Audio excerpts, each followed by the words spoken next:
Hi, everyone. I'm Vanessa Coppas, and welcome to another episode of Bella TV. With everything happening in our world today, we are committed to having powerful, difficult conversations to continue to learn and educate ourselves on how we can work together for the betterment of our humanity. With that, it is my absolute pleasure to welcome Khaliah and Jacob Ali to today's show. I guess we should start at the beginning, right? Obviously, your father, Khaliah, your grandfather, Jacob, was known to all of us, is known to all of us as Muhammad Ali. One of the biggest advocate for racial injustices that we still, quote and bring to the forefront in any of these conversations. And, as a media company and as a woman of color myself, I'm Latina, I am even more so committed to bringing these conversations to the forefront because with what happened, over the past few weeks, as we've seen, and I think it's caused an uproar, not just in this country, but across the world, is that we're tired. We're tired of the same narrative being, and something that I kind of came to terms myself this weekend. I was like, why does somebody have to die for people to wake up to this injustice that we know has been happening for years? I'll let you two take it from here. Yeah, a quote that I think I'd really like to share is Miss Fannie Lou Hamer when she said, I'm sick and tired of being sick and tired. Yeah. And I think that's something that a lot of us can really attest to. And especially to your point, why does somebody have to die for us to take to the streets to demand protests? What I want to encourage, I think it's wonderful that we are protesting right now and taking to the streets and using our voice. But I want to make sure that, we continue this pressure on, so that we can make sure another life is not lost, and we can continue the fight without the loss of a life of our own. Because And to make sure that we really create that's what seems to happen. We advocate, we protest, and then a few weeks later things kind of die down. We go back to our daily lives and the injustices are still happening, and these instances are not being necessarily filmed, right? And we don't have it like in our face to kind of be able to discuss it. But you were But going to. when you say, history tends to be secular. And so we've seen, these things. And one of the things that's so disparaging about today is I'm sitting next to my son as my grandmother sat next to my father, and so on. The systemic long reach that racism has painfully had in the fibers of our nation, I hope, has started to make that turn. There are those pivotal moments in history where we begin to assert ourselves politically. We put the policies forth, we start to vote, we vote correctly for change. And I'm hoping that that's where we're at this point.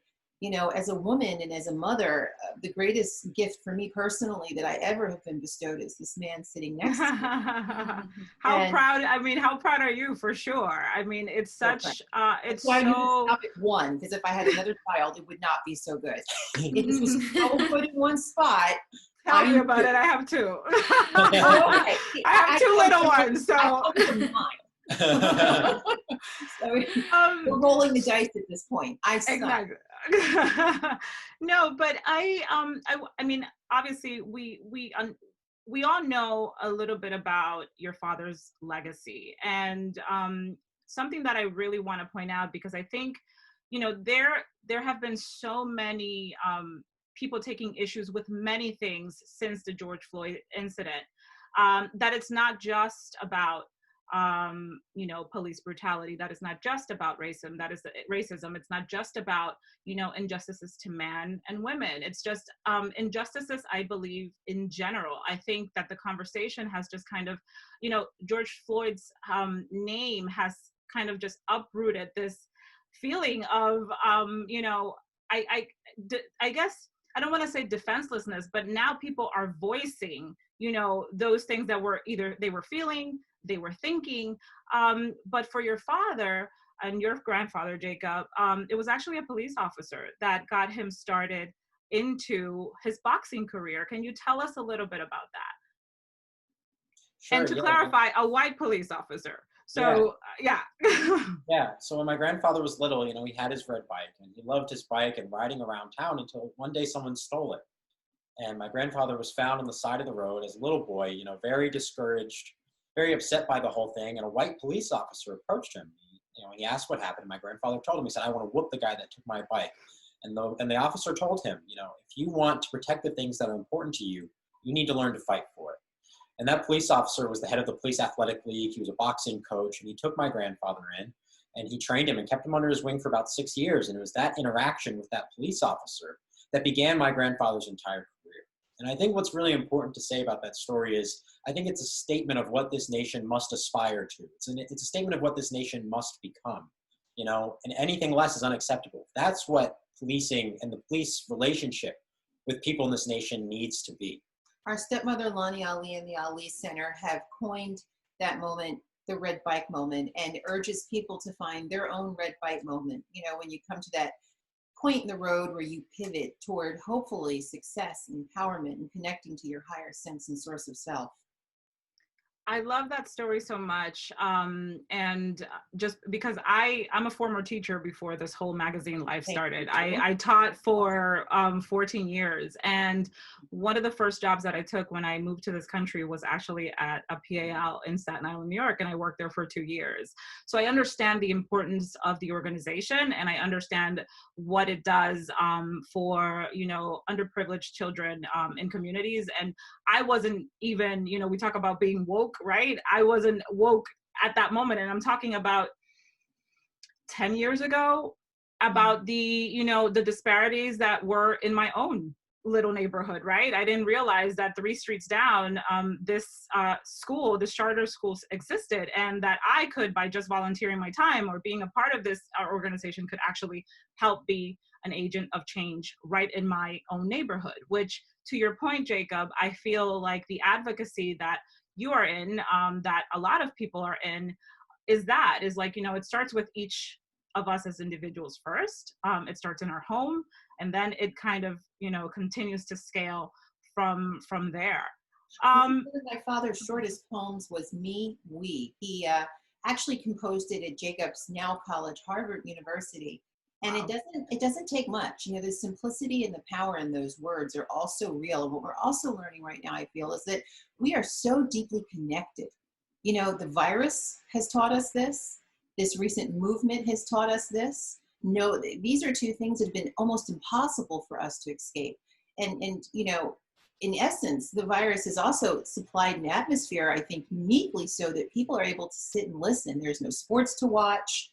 You know, people aren't going. I was having this conversation with my team last week that right. I think the virus has, I said, because I was saying to everybody, I was like, guys, this has been happening forever. We were just not paying attention. We were we were not tuned in. And if COVID has done anything for humanity, it is literally telling us all, take a seat, pay attention to the bigger things that are really happening, to the bigger injustices. And now you have the opportunity to fix it and do something about it. I love what I read, how you 2 have the same advocacy, but I guess a little bit of different perspectives. Can you please go into that a little bit? You know, I'm very focused on environmental injustice. Mm-hmm. And Jacob is involved in criminal reform, mass incarceration, more broader general justice issues. I work with Al Gore climate control. And most importantly, I'm working with Catherine Flowers and Creech, Jane Fonda and Kat Steyer, some really great, powerful women, just to bring forth some of the issues we're having in this country as environmental injustice is concerned. Places like Cancer Alley with General Honore, I could go on. Yeah. And so Jacob has taken a very different slant on that. Yeah, you know, I'm very fortunate to be studying at Harvard University. And at Harvard, I studied both African American studies and government.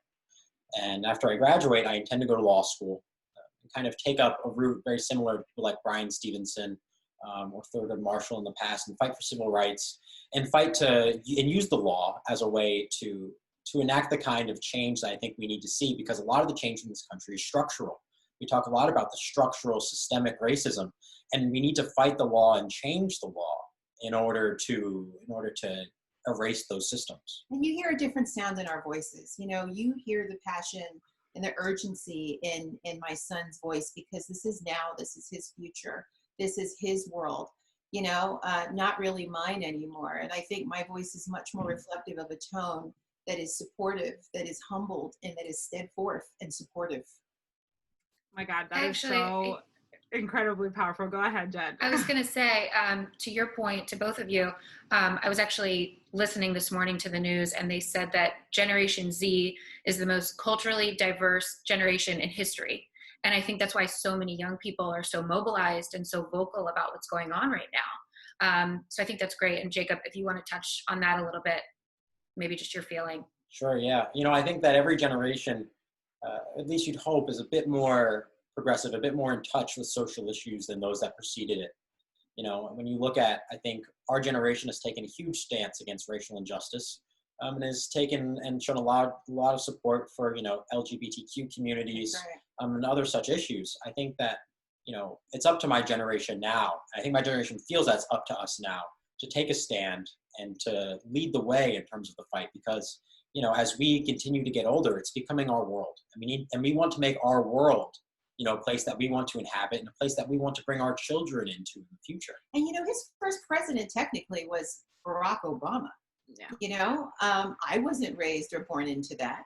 And the postmortem after Trump's election has been grueling. Let's not forget what we've put our Mexican brothers and sisters through, building higher walls, and the most recent anger even amongst Chinese Americans with the virus. They've just been exposed to so much, and I'm so glad he touched on LGBTQ and queer. There's so many people out there in the fight with us and making America truly a democracy, what it was intended to be. We're pushing ourselves closer to the gravity of that center, and that'll be a proud day. I hope I live to see it. I do too, because I have my children are 8 and 11, and I would hope that, this conversation is kind of something, because someone asked me, what is your work? Like, what are you actually trying to do and advocate for? And I'm like, I want to make inclusion normal. Like this, we should not be having to have, conversations about differences of color or even gender. Like, we are people. Like, at the end of the day, I should be able to speak to you in the same way that I should speak to anyone else, because that's, your character, your values, your actions truly speak louder than any of those other things. And if I'm going to put a cap on your progress because the first thing I see is the color of your skin, then then they're definitely, then we've made no progress. You touched on 100%. We actually just launched a campaign called Be Human, and the root of it is love. It's just love is the answer. Like, loving each other as we love ourselves, right? And, I think with my father, the most important message was, like in the song "The Greatest Love of All," that was written for him, was about learning to love yourself. Yeah. And the only reason he was able to move forth in the world and send a resounding message that spoke to every human being. I met KKK members who told me they loved my father and they understood him. Because he so deeply loved himself. And I think as women, Bella, beauty, that's a message that we really have to tap into and own. And oddly enough, I think my father does set an example in that regard. And something I want to touch on too is that, I think love is incredibly important. And I think something that we need to understand is that we need to love people for who they are, not in spite of who they are, right? I think a lot of people try to say, I'm not racist, I don't see color, those kinds of things. That's just erasing a past, and that's not acknowledging someone's heritage, where they come from, whatever. We need to love you for yourself, not in spite of it. I love that. Oh my God, I know. Like, what? Like, Son of the Year award here. Like, what is happening? I love that you touched on that, because I had a conversation yesterday morning, because there is an artist that I reached out to, who I want to design the back cover of the publication. And she the first thing she said to me, it's controversial because it's a George Floyd painting. And I said, listen, my interpretation of George Floyd is that he was a flawed human being. He committed mistakes. Just as many of us do. And I don't see him as a martyr. I actually see him as a prophet. Like, I think that he has, cemented this movement of indignation that, again, we have all felt. But you mentioned Kaepernick, then, if that's the case. I mean, I just, he's a dear close friend, and and family, really. And I'm sorry, I had to interject. No, absolutely, go for it. About saying it. I mean, Roger Goodell's apology did not apologize to Colin Kaepernick. And that's missing. 70% of the NFL still African-American, 3% coaches Black, and corporately needs to be swept and policies instituted and diversified. And so I'm sorry, I just, again. No, and I understand that, because I think, and you have other people, and I mean, I could mention names, but I think that there's people that are, I've heard from African-American, both men and women, that are circling, the internet, saying that they have never felt oppressed. And I'm sitting here scratching my head. I'm like, where did you grow? Like, I don't know where you grew up, because I'm Dominican. I felt oppressed in the Dominican Republic, which is why I moved to the United States to, pursue the American dream, or this ideal that here I could come and be and do whoever I wanted to be, right? And do whatever I wanted to do, because it was freedom. But still, 15, 16, almost 16 years later, there are still issues with the fact that I have brown skin, or that I am a woman, or that I happen to be a Latina, for that matter. So, but to your point of love is love, and loving you for who you are, and going back to the connectedness, because the work that you do, Jacob, has to do with prison reform. We forget that once a person has gone to prison and has, paid their dues to society, we still condemn them after coming out of prison. And we are still, giving them less opportunities than they were probably even given before, because of the fact that they now have, this label of felon or criminal. And I think people are missing that argument in this entire George Floyd case specifically, is that, people are trying to justify his murder with the fact that he was a criminal. And I'm sitting here, but at the end of the day, he was a human being. He was mistreated as a human being. We don't even treat animals in that way. I mean, we do, but I'm saying that you should be more, indignified. Like, that should be more hair raising. The fact that we watched it, we saw it. And that is what, to me, is the most horrific thing, that we allowed, like, it was allowed to happen. And this person, could have potentially gotten away with that. And that's not okay. Yeah, when it comes to the prison system, something I really want to say is, I think Michelle Alexander, legal professor at Stanford, really put the title on it perfectly, in that the modern system of mass incarceration is the new Jim Crow, right? That's the title of her book. And the simple fact, even, that once somebody goes to jail, we obviously know that laws have been set in place and policing has been conducted in such a way that people of color are imprisoned at a much higher rate. And then once you go to jail, the law is set so you can systematically take away people's rights and subject them to a level of discrimination that is then legalized to a level similar to what existed in Jim Crow. Yeah. And I think it's really important that we understand the reality of that situation, that we bring an end to that system.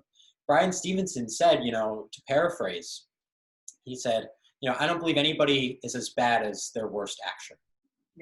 Yeah. And we need to remember the humanity of people who have committed a crime, the fact that they're still humans and that they're not as bad as they were on that worst day. George Floyd was a human being. He was a man. He was a man who was very much loved in his community. I've heard Stephen Jackson speak out about, just how great his relationship was, and how he was supposed to give George Floyd, resources to spread out to the community, and he was about to do so before he was murdered unjustly.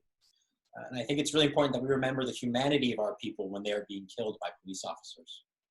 100%. And that's my stance as well. And that's what, we are committed to continuing to do with Bella and our platforms, is to continue to advocate for humanity and equality and justice. So I am incredibly grateful to have had this beautiful conversation with you both. Like I said to you before, Khaliah, you have Jacob, my Lord. I mean, what a gift, honestly, not just for your mom, but also for everyone because you inspire change and hope and what is possible. I'm hoping that there's a run for presidency there in the future. I don't know.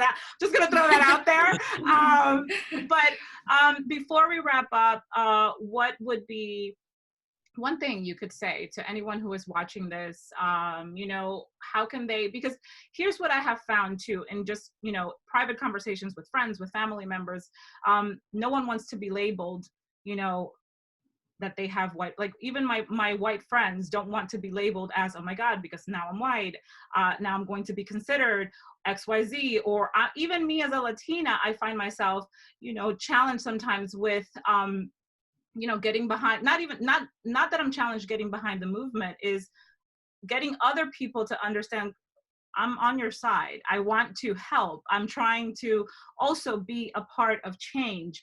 And again, my skin color, my creed, whatever, does not change the fact that we are people and we're fighting for the same thing.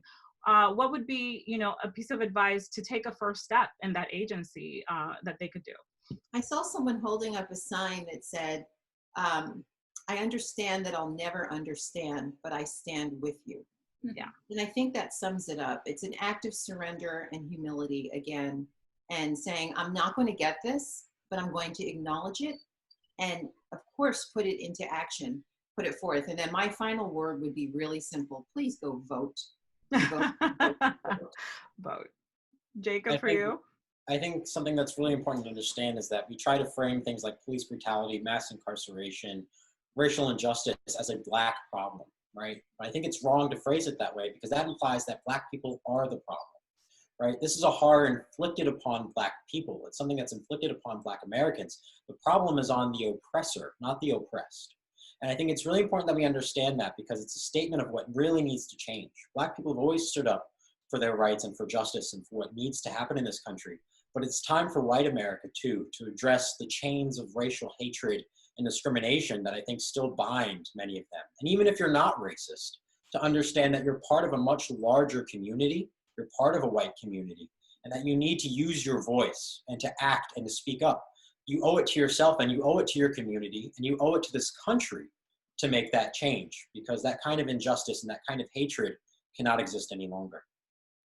Yeah, I my God. So well said, Jacob. Oh my goodness. I'm like, yeah. Jacob, let's get the popcorn. I could listen to you all day. Like I love it.